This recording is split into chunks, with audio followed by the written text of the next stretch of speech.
menyatakan kemerdekaan Indonesia, hal-hal yang mengenai pemindahan kekuasaan dan lain-lain diselenggarakan dengan cara saksama dan dalam tempo yang sesingkat-singkatnya. Jakarta, 17 Agustus 1904.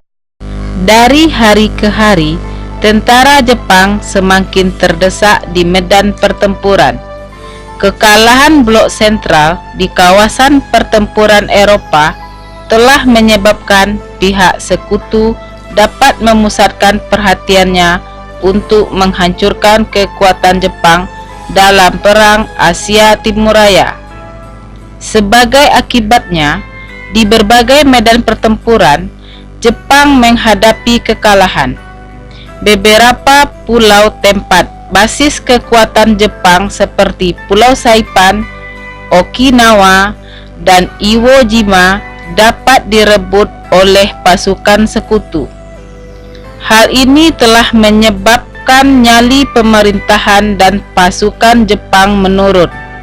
Dalam perkiraan mereka, cepat atau lambat, pasukan sekutu akan merengsek masuk ke wilayah Jepang sendiri. Apa yang dikhawatirkan oleh pasukan Jepang memang benar-benar terjadi.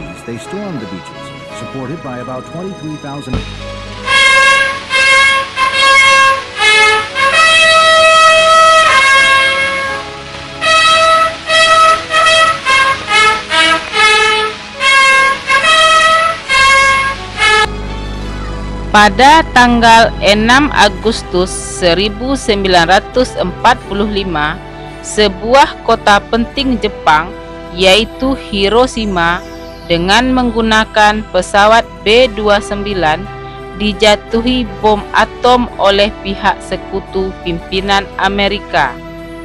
Ribuan orang Jepang tewas ketika itu.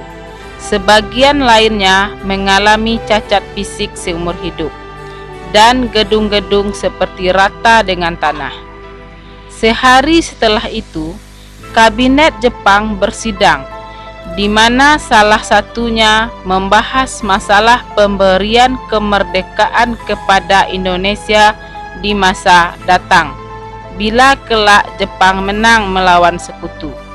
Janji itu oleh Marsekal Terauchi, yaitu pimpinan militer Jepang di kawasan Asia Tenggara, diwujudkan dengan membuat langkah-langkah persiapan untuk kemerdekaan Indonesia. Salah satu langkah yang diambil adalah membentuk Dokuritsu Zunbi Inkai, atau Panitia Persiapan Kemerdekaan Indonesia, yang disingkat dengan PPKI, pada tanggal 7 Agustus 1945. Pada tanggal 9 Agustus 1945, kembali sekutu menjatuhkan bom atom ke salah satu kota di Jepang. Kota yang menjadi sasaran di bom atom kali ini adalah Nagasaki. Kembali ribuan warga Jepang tewas dan berbagai bangunan hancur rata dengan tanah. Melihat akibat dari serangan bom terhadap dua kotanya, maka pemerintah Jepang kemudian mengajukan permintaan damai kepada sekutu. Namun sekutu menolak permintaan damai pemerintahan Jepang. Sekutu hanya menginginkan Jepang bertekuk lutut tanpa syarat kepada mereka, karena tidak ada jalan lain. Akhirnya, pemerintah Jepang menyetujui untuk menyerah tanpa syarat kepada sekutu pada tanggal 14 Agustus 1945.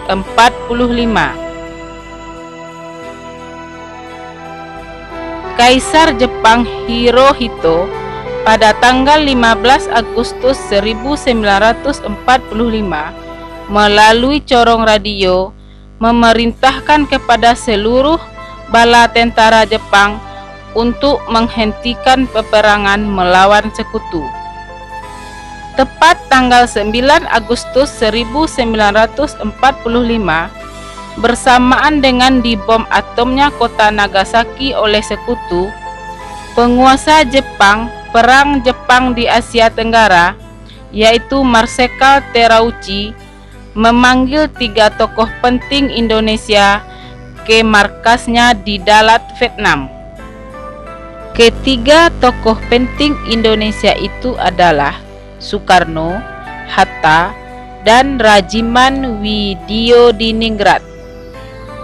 Sesampainya mereka di Dalat, Marsekal Terauchi menyampaikan kepada 3 tokoh tersebut bahwa pemerintah kerajaan Jepang akan memberikan kemerdekaan kepada bangsa Indonesia kelak di kemudian hari. Secara lebih lengkap, beberapa hal yang disampaikan oleh Terauchi kepada 3 tokoh tersebut adalah: 1. Pemerintah Jepang memutuskan untuk memberi kemerdekaan kepada bangsa Indonesia. 2. Untuk pelaksanaan kemerdekaan telah dibentuk PPKI atau Panitia Persiapan Kemerdekaan Indonesia. 3. Pelaksanaan kemerdekaan segera setelah persiapan selesai dan berangsur-angsur dimulai dari Pulau Jawa, kemudian pulau-pulau lainnya di Nusantara. 4. Wilayah Indonesia kelak setelah merdeka akan meliputi seluruh bekas jajahan Hindia Belanda.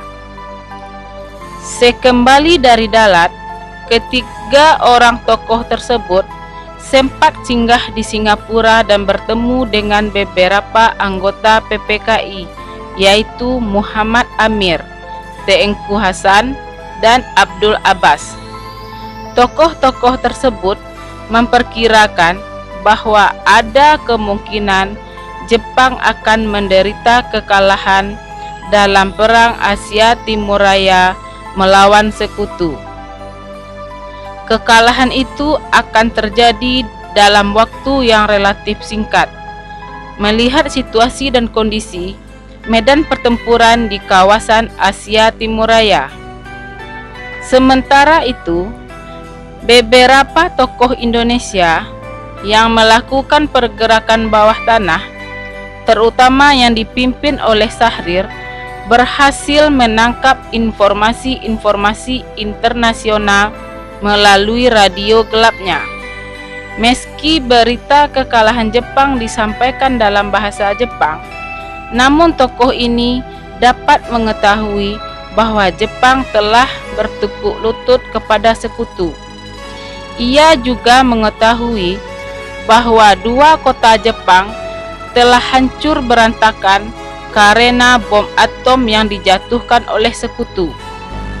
Akibatnya, sekembalinya Soekarno, Hatta, dan Rajiman Widyodiningrat dari Dalat, Syahrir mendesak agar Indonesia sebaiknya diproklamirkan karena Jepang tidak akan memberikan kemerdekaan kepada bangsa Indonesia disebabkan mereka sudah kalah. Akan tetapi, Soekarno, Hatta, dan beberapa tokoh golongan tua lainnya tidak berani gegabah untuk segera memproklamirkan kemerdekaan karena berita tentang kekalahan Jepang masih belum pasti. Jepang sendiri berusaha untuk menutup-nutupi kekalahannya dari sekutu kepada bangsa Indonesia untuk menghindari hal-hal yang tidak diinginkan. Apalagi Jepang ditugasi oleh sekutu untuk menjaga situasi sehingga tetap berada dalam keadaan status quo. Golongan tua yang terdiri dari Insinyur Soekarno, Hatta, Ahmad Subarjo, dan Mr. Muhammad Yamin, Dr. Buntaran, Dr. Sanusi, dan Mr. Iwa Kusuma Sumantri tetap bertahan dengan pendirian mereka untuk memikirkan berbagai hal yang mungkin terjadi bila mereka memaksakan diri untuk merdeka dalam keadaan yang belum menentu tersebut. Apalagi Jepang di Indonesia masih sangat kuat, baik dari sisi jumlah tentara maupun dari sisi kemampuan tempur mereka. Sementara bangsa Indonesia sendiri jauh tertinggal, terutama dalam hal kemampuan tempur. Akan tetapi, apapun alasan golongan tua, namun golongan muda yang terdiri dari Sukarni, BM Diah, Yusuf Kunto, Dr. Muwardi, Wikana, Sayuti Melik, Adam Malik, dan Khairul Saleh tetap terus mendesak, terutama Soekarno dan Hatta, untuk segera memproklamirkan kemerdekaan. Bagi golongan muda, Jepang sudah kalah. Di Indonesia tidak ada lagi penguasa, dalam bahasa lain disebut vacuum of power. Adalah tepat bila pada saat itu, menurut golongan muda, Indonesia segera memerdekakan dirinya. Mereka tidak mau bila kemerdekaan Indonesia dihadiahkan oleh bangsa lain seperti Jepang, sebagaimana yang telah dijanjikan sebelumnya. Meski golongan tua dan golongan muda memiliki perbedaan pendapat tentang proklamasi kemerdekaan, namun mereka memiliki tokoh yang sama untuk dijadikan wakil mereka dalam memproklamirkan kemerdekaan. Adapun tokoh-tokoh tersebut adalah Soekarno dan Hatta. Menjelang tanggal 17 Agustus 1945, perseteruan antara golongan tua dengan golongan muda belum juga berakhir. Mereka tetap bertahan dengan sikap masing-masing. Akibatnya, para pemuda berusaha mencari berbagai terobosan agar proklamasi kemerdekaan Indonesia dapat segera dilaksanakan. Salah satu langkah pemuda waktu itu adalah mengadakan sebuah pertemuan di salah satu ruangan lembaga bakteriologi di Jalan Pengasaan Timur, Jakarta pada tanggal 15 Agustus 1945 sekitar pukul 20 malam. Pertemuan yang dipimpin oleh Khairul Saleh itu menghasilkan beberapa kesepakatan, di antaranya: 1. Mendesak Soekarno dan Hatta untuk memproklamasikan kemerdekaan Indonesia pada hari itu. 2. Menunjuk beberapa orang tokoh yaitu Wikana, Darwis, dan Subadio Sastro Satomo untuk menemui Soekarno dan Hatta guna menyampaikan keputusan rapat dengan catatan agar kemerdekaan diproklamasikan tanpa melalui lembaga PPKI. 3. Membagi tugas kepada para pemuda, pelajar dan mahasiswa untuk melaksanakan gerakan di seluruh Jakarta dalam rangka merebut kekuasaan dari tangan Jepang. Sesuai keputusan rapat, maka Wikana dan beberapa temannya segera menemui Soekarno-Hatta. Wikana mendesak kedua tokoh tersebut agar memproklamasikan kemerdekaan Indonesia pada tanggal 16 Agustus 1945. Bila kedua tokoh tersebut tidak mau, maka Wikana mengancam akan terjadi pertumpahan darah di Jakarta. Tetapi Soekarno dan Hatta tidak takut dengan ancaman tersebut. Kedua tokoh tersebut sama-sama menolak permintaan pemuda. Menjelang peristiwa proklamasi itu, tokoh-tokoh seperti Soekarno dan Hatta itu mendapatkan tekanan yang luar biasa dari kaum muda, di mana kaum muda sesuai dengan karakter kepribadian mereka yang sangat bergelora itu, mereka sudah mengetahui sebelum Bung Karno pulang dari Dalat bahwa Jepang itu sudah kalah, terutama Syahrir. Dari Syahrir ini disebarkanlah informasi ke berbagai pemuda yang lain. Nah, rapatlah para pemuda. Hasil rapatnya adalah, yang pertama itu adalah jelas pemaksaan. Apa itu? Soekarno dipaksa oleh para pemuda itu untuk segera memproklamasikan kemerdekaan pada keesokan harinya, yaitu pada tanggal 16 Agustus. Datanglah Wikana itu menghadap Soekarno. Kami para pemuda meminta Anda untuk memproklamasikan kemerdekaan Republik Indonesia besok hari tanggal 16 Agustus. Apa kata Bung Karno? Saya tidak bisa lakukan itu. Saya ini adalah ketua PPKI, saya tidak bisa mengambil tindakan sendiri. Saya harus laporkan ini dulu kepada PPKI dan meminta pertimbangan mereka. Oh, tidak bisa, kata Wikana. Lantas apa kata Bung Karno? Marah besarlah Bung Karno waktu itu. Wikana, ini leher saya.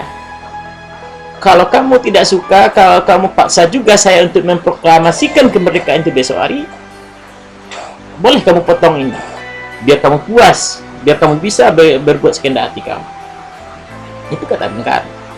Nah, pemaksaan yang kedua adalah dengan membawa Bung Karno, Bung Hatta ke Rengas Dengklok. Itu pemaksaan juga. Karena kedua tokoh ini tidak mau melaksanakan proklamasi sesuai dengan apa yang diinginkan oleh kaum muda, mereka ini diculik dan dibawa ke Rengas Dengklok. Ya, memang di satu sisi ada baiknya juga, karena ini untuk menghindarkan pengaruh Jepang terhadap dua pemimpin ini. Tetapi jelas ini sebuah pemaksaan juga. Nah, pemaksaan yang ketiga adalah pemaksaan dilakukan oleh Dr. Mawardi karena Bung Hatta belum datang di saat menjelang jam 10 siang itu. Apa kata Bung Mawardi kepada Bung Karno? Bung Karno, Bung Hatta belum datang juga, sekarang proklamasikan saja kemerdekaan Indonesia ini. Lantas Bung Karno katakan, saya tidak akan memproklamasikan kemerdekaan ini kalau Bung Hatta itu tidak ada di dekat saya, di samping saya. Kalau Bung merasa bisa memproklamasikan kemerdekaan ini, silakan. Saya tidak bisa memproklamasikan kemerdekaan Indonesia ini tanpa Hatta. Nah, begitu Bung Karno. Setelah gagal dengan usahanya yang pertama, para pemuda berusaha untuk mencari jalan lain. Dalam sebuah pertemuannya dalam asrama Baperti, Jalan Cikini nomor 71 Jakarta, para pemuda memutuskan untuk membawa Soekarno Hatta ke Rengas Dengklok, sebuah daerah di daerah Kerawang, Jawa Barat.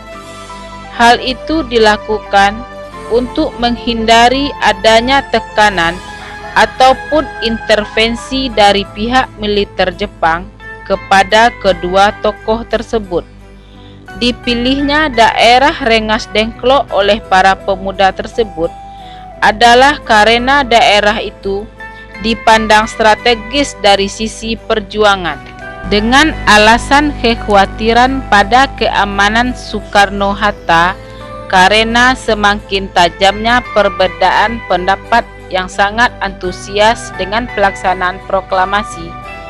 Akhirnya kedua tokoh tersebut bersedia dibawa oleh para pemuda di bawah pimpinan Sio dan Cho Singgih ke daerah Rengas Dengklok.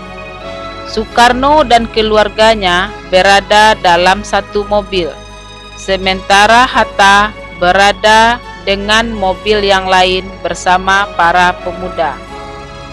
Di Rengas Dengklok, Soekarno Hatta terus didesak oleh para pemuda untuk segera memproklamasikan kemerdekaan. Atas pendekatan yang dilakukan oleh Sio dan Cho Singgih, akhirnya kedua tokoh tersebut bersedia untuk melakukan proklamasi di Jakarta. tanpa campur tangan Jepang.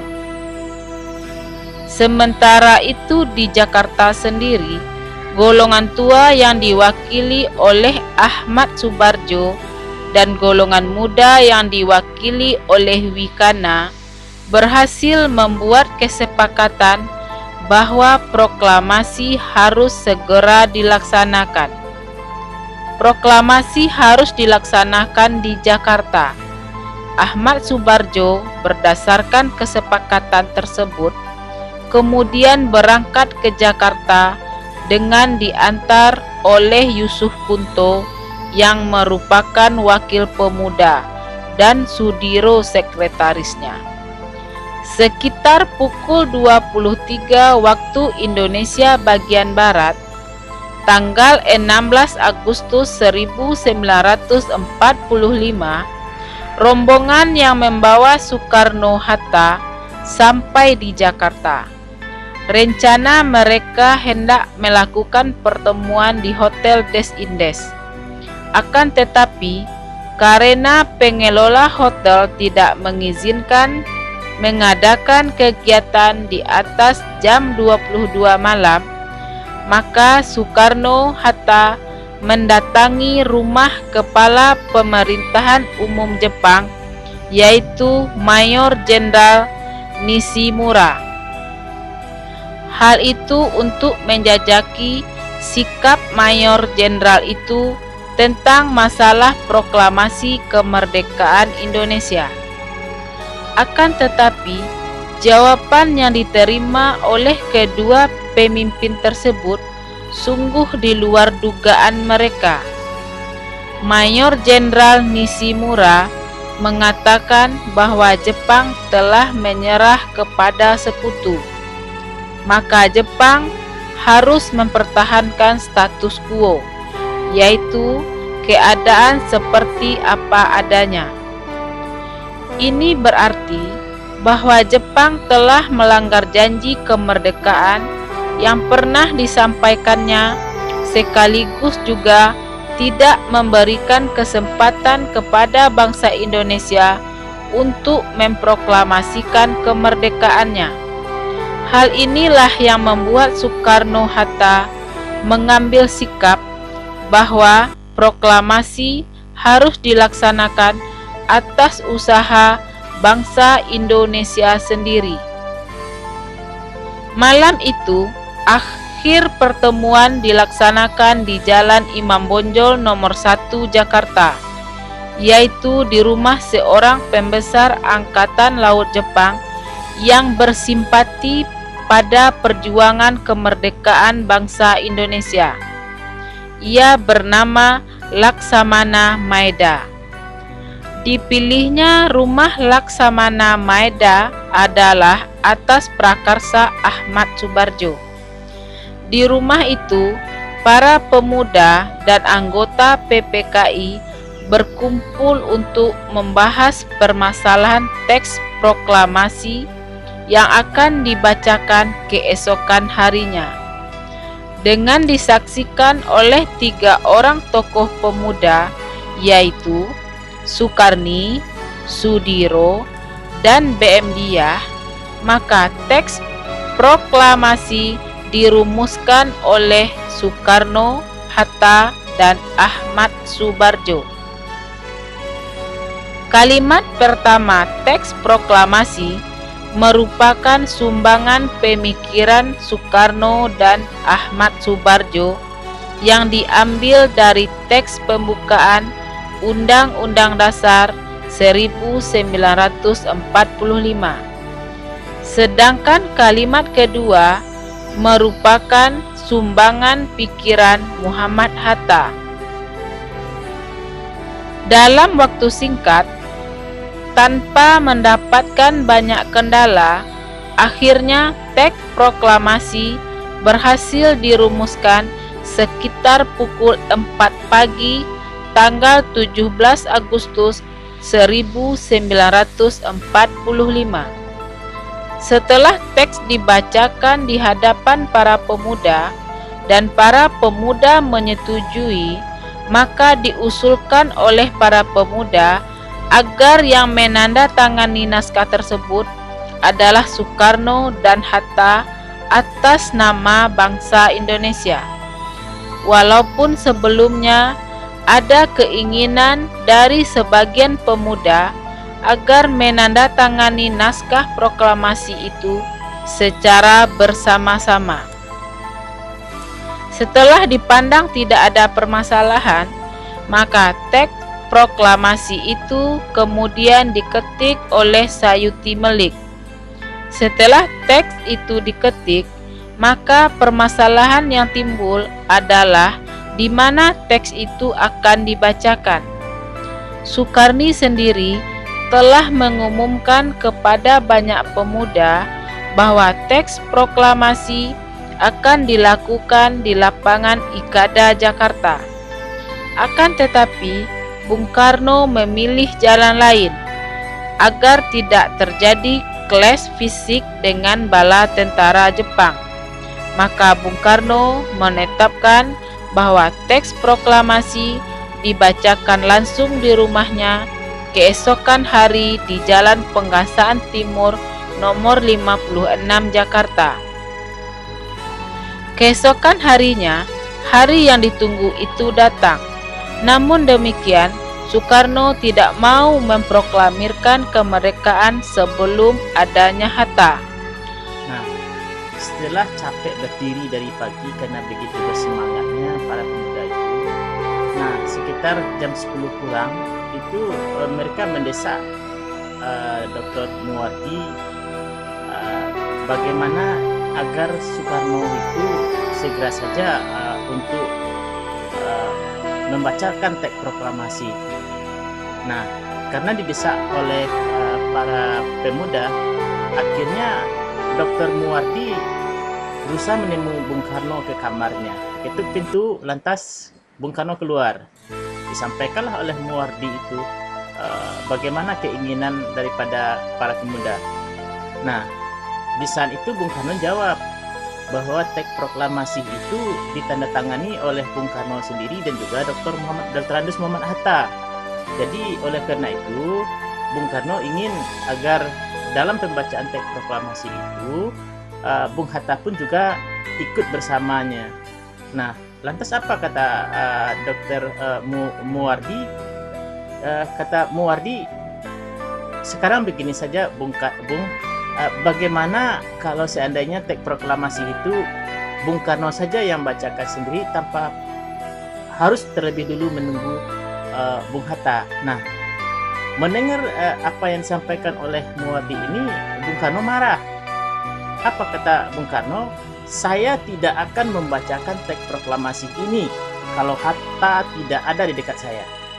Kalau Mas Muwardi tidak mau menunggu Hatta, ya silakan Bung Muwardi membacakan sendiri teks proklamasi itu. Nah, di saat itu bagaimana kemudian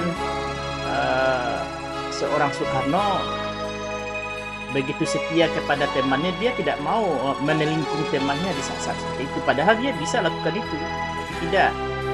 Nah, untung saja di saat mereka itu bertengkar-tengkar, Hatta datang. Nah, setelah itu pas jam 10 waktu Indonesia bagian barat, ya dibacakanlah teks proklamasi itu. Kurang dari 5 menit dari jam 10, maka Hatta datang dan disambut langsung oleh Bung Karno. Kemudian tepat jam 10 waktu Indonesia Barat, maka diucapkanlah teks proklamasi itu di hadapan para pemuda yang hadir di rumah Soekarno.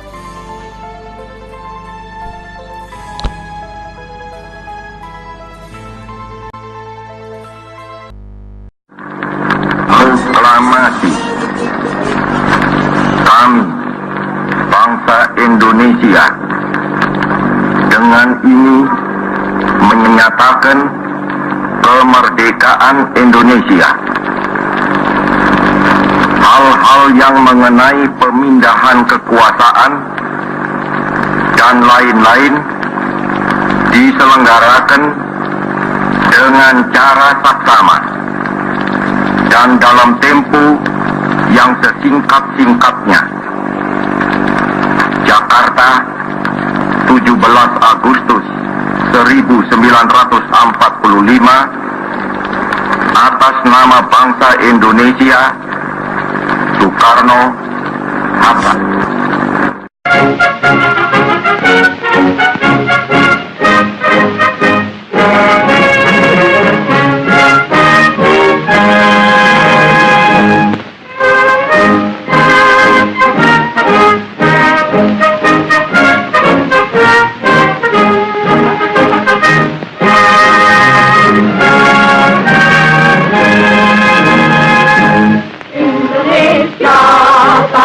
Airku, tanah tumpah darahku, di sanalah aku berdiri, jadi pandu hidupku.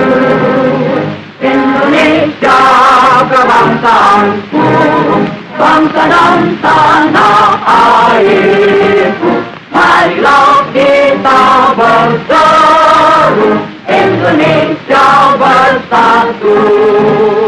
Hiduplah tanahku, hiduplah negeriku, bangsaku, rakyatku semuanya. Bangunlah jiwanya, bangunlah badannya, untuk Indonesia Raya. Indonesia Raya, merdeka, merdeka, tanahku, negeriku yang ku cinta. Indonesia Raya, merdeka, merdeka, hiduplah Indonesia Raya. Indonesia tanah yang mulia, tanah kita yang kaya. Di sanalah aku berdiri untuk selama-lamanya. Indonesia tanah pusaka, dapat kita semuanya. Marilah kita mendoa Indonesia bahagia. Suburlah tanahnya, suburlah jiwanya, bangsanya, rakyatnya semuanya. Sadarlah hatinya, sadarlah budinya, untuk Indonesia Raya. Indonesia Raya, merdeka, merdeka, tanahku, negeriku yang ku cinta. Indonesia Raya, merdeka, merdeka, hiduplah Indonesia Raya. Indonesia tanah yang suci, tanah kita yang sakti. Sanalah aku berdiri, jaga ibu sejati. Indonesia tanah berseri, tanah yang aku sayangi. Marilah kita berjanji, Indonesia abadi. Selamatlah rakyatnya, selamatlah putranya, pulaunya, lautnya, semuanya. Majulah negerinya, majulah pandunya, untuk Indonesia Raya. Indonesia Raya, merdeka, merdeka, tanahku, negeriku yang ku cinta. Indonesia Raya, merdeka, merdeka, hiduplah Indonesia Raya. Indonesia Raya, merdeka, merdeka, tanahku, negeriku yang ku cinta. Indonesia Raya, merdeka, merdeka, hiduplah Indonesia Raya.